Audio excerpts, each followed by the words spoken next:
Howdy folks, Shad Peters here of Peters Instruments. Ever since I started making my pitch witch benders, one of the most frequent questions I get asked is, will this fit on an RG1 Recording King? The answer I always used to give was there's not quite enough space behind the bridge. However, it's actually a little bit more complicated than that. And the answer I give now is it will fit, but it requires a bridge swap to get a little bit of extra room. I think a lot of people hear that and they feel a little bit intimidated by the idea of doing a bridge swap, but it's really not that bad, and there's some nice reference points on this instrument that make it super easy. So I picked up this Recording King RG1 on eBay for about $100 from a Goodwill in Seattle, and that's what we're going to do today. Is we're going to swap the bridge and do a bender install. We're going to get rid of this piece of angle iron here and put on a nice flat top stop bar type tailpiece, and that's good for two reasons. Obviously it gives us room for the bender, but it's also just a generally much better bridge, and it'll be a lot more gentle on the strings. So that's what we're going to do today, and then maybe after that's all finished up, we'll see what it sounds like. Stay tuned. All right folks, so first thing I'm going to do here is get these nasty old strings clipped off of this guy.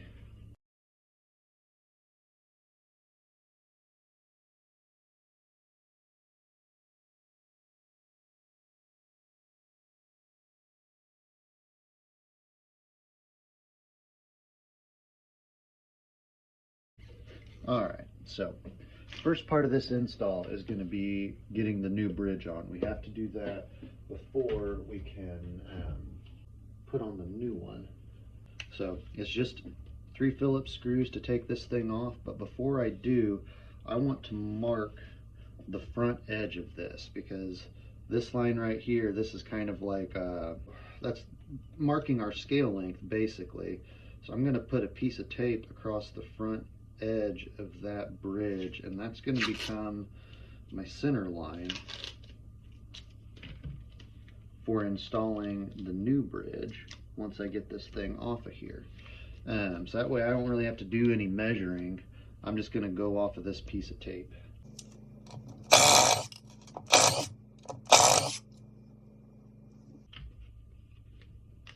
Boy, that thing is welded on. There we go. Okay. Next thing is going to be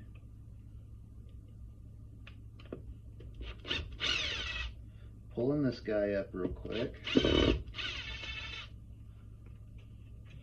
Now take this pickup out because we got to redirect the ground wire that's coming up from the pickup cavity. So we'll take care of that momentarily. This piece of tape is now the center line for my bridge. We're going to use these holes as a reference to find our center line this way. The tape is already our center line this way. Okay, let's flip this guy around. Alright, so these holes here are exactly 2 3/8 of an inch across. So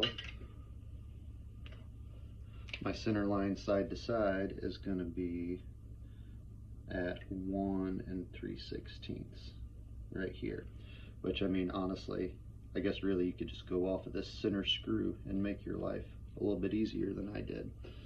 All right, so we've got our center line from side to side, we've got our center line from front to back, so now we just need to lay out where the holes are going to be for the bridge posts. This is 3 1/4 inch center to center on this bridge, and so let's see here, 3 1/4 divided by 2 would be 1 5/8. So I'm just going to lay this down. I'm going to line up my center line at 1 5/8, and now I can make hash mark at 0 and at 3 1/4. Now this next part you wouldn't have to do, but I'm going to go ahead and do it, is take a little center punch and just mark these spots.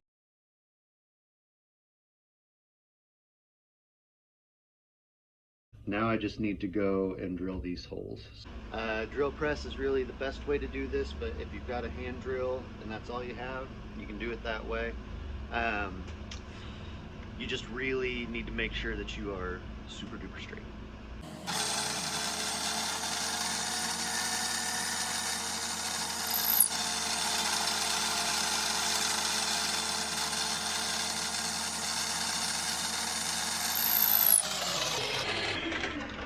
All right, that's that. Next step here is going to be to take a drill and do a small hole going from the bridge post into the pickup cavity. All right, now I'm just going to take this ground wire that's already here, route it up through this hole. So next thing will just be to tap in these bushings and just make sure that that ground wire is contacting the bushing, because that's what's going to keep you from getting, you know, grounding noise, hum and stuff when you put this back together.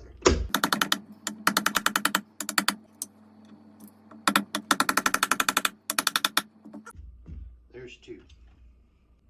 Now my posts go in.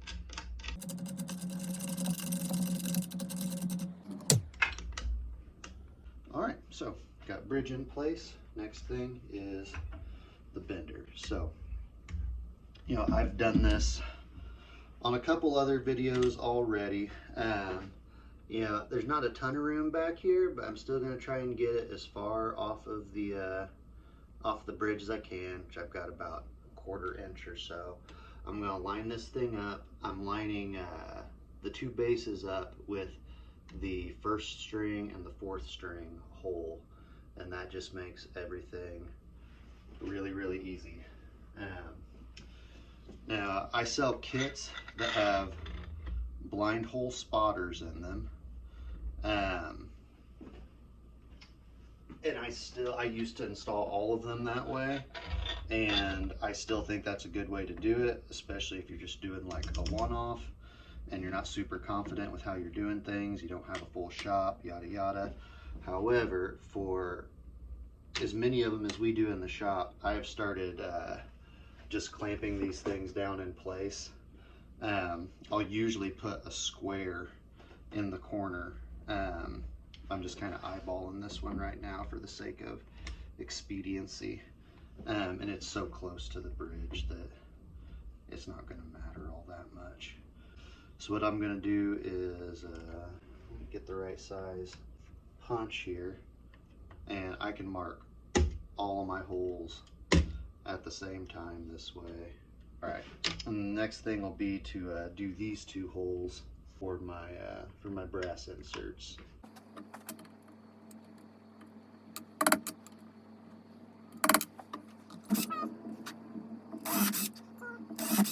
Three.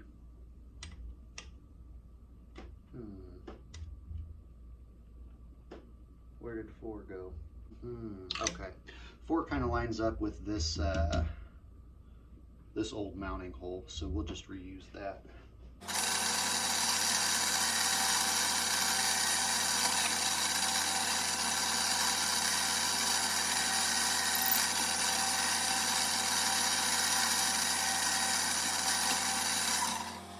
Now what we got to do is install the brass inserts and the bender and string it up.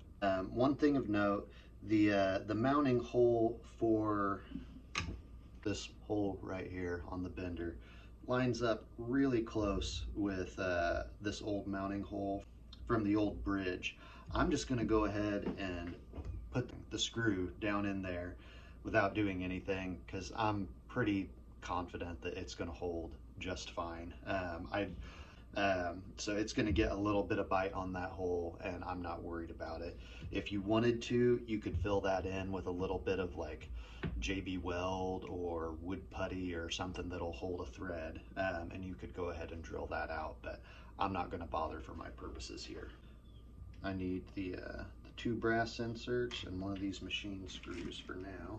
What I like to do is thread these in just like up to that slot basically, and then I'll just take a little hammer, tap it in, and we'll be rolling.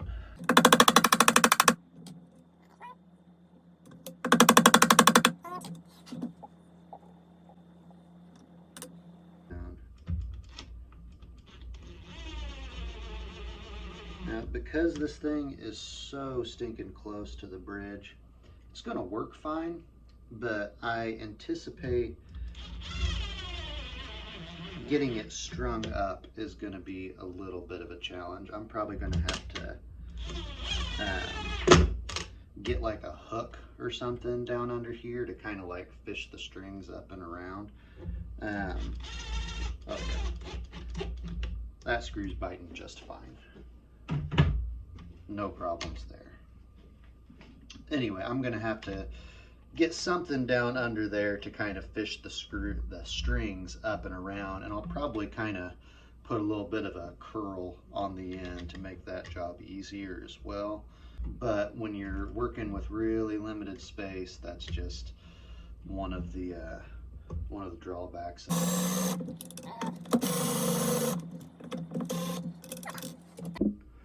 Occasionally people ask me what strings I use or recommend. These are what I really like. GHS, they're already made for an E-tuning, so this is what's going on there today.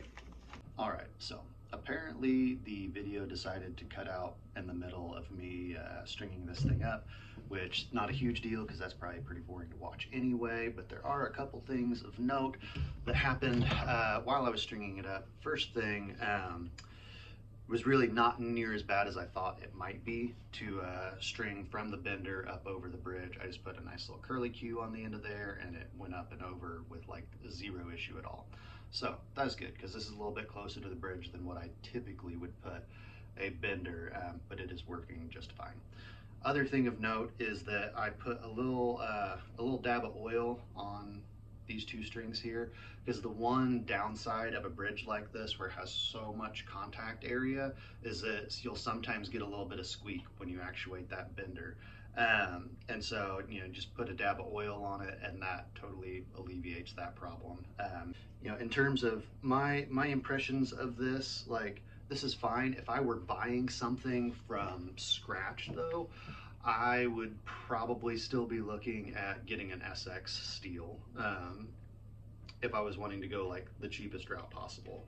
Like the SX, it's already got a bridge that'll work on it, although you could swap one of these on it without having to drill any holes or anything, which is great. It's got plenty of room behind the bridge. It's quite a bit cheaper than what the Recording King is, and it comes with legs, and it's got way better tuners on it. Like, I've never worked with a Recording King until this video, and these tuners just feel like total garbage to me. Like, I would much rather have the SX, I think. It comes with a nice case, it comes with legs, it's a good deal. However, this is not a bad way to go. You know, the only drawbacks I can see at this point are just aesthetic ones. Like, you know, you've still got a couple of exposed mounting holes down here from taking the old bridge off. And, you know, that's a little bit of a bummer, but like, if it's a working instrument, I mean, this is like, you know, in the case of this one, this is a $100 guitar. Like, I don't have this thing to look pretty. You have this to do a job, you know? So, so I just wouldn't be all that worried about it. And if I already had one of these, that's a great way to go. You know, like if I'm starting from scratch, yeah, I might look at the SX, or I might save up my pennies and buy a nice Peters lap steel. But if you've already got a Recording King sitting around, it's totally doable. This was not a bad install at all. I had the whole thing done in probably like 30 minutes, you know, maybe less than that if you remove the time messing with the cameras and stuff. So it just went really smoothly, not a hard install to do, and not terribly expensive either. And when you're done, you've got a much nicer bridge on your instrument than what you started with, so that's an added bonus. So really, I mean, I have no reason to think this isn't going to be a good sounding instrument. I haven't plugged it in yet because these strings are brand new. They're still stretching out. I'm going to tune it back up tomorrow, make sure that my machine screws are still intonated and everything, and then we'll plug it in and see what it sounds like. And that might be the next video. But I mean, everything is working the way it should be. So, you know, no reason to think it's not going to be a perfectly fine sounding instrument. I mean, it's going to sound like a Recording King, and plenty of people like those. So if you're looking for an inexpensive way to get your Recording King into some benders, like, these will definitely do the job. So I guess my new answer to the question, will these benders fit on a Recording King RG1, is going to be, go check out this video where I did it and it came out pretty great. So thank you guys for watching. I hope this was helpful. If you don't mind, like and subscribe and leave a comment and all that good stuff. And we'll see you soon with some sound clips of this guy in action.